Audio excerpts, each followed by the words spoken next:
श्रीमती सुनीता देवी पाटिल के स्वर में यह मधुर भजन।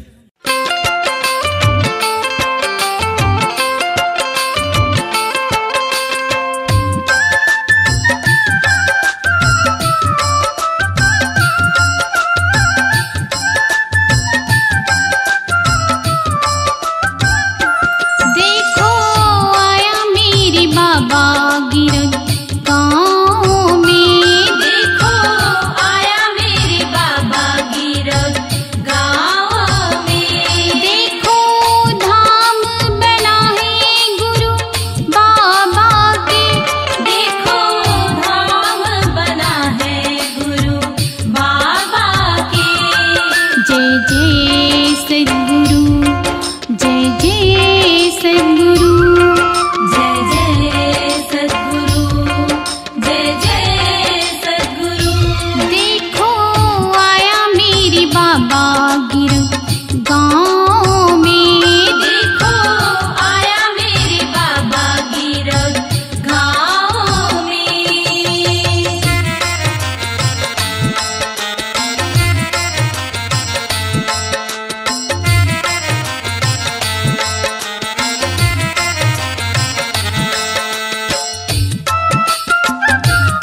आवाज को दीजिए एक नया मुकाम।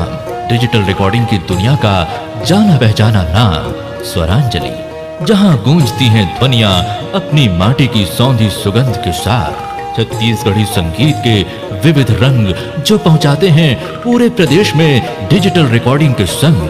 स्वरांजलि स्टूडियो, नेमीचंद गली नंबर 2, गंजपारा, रायपुर।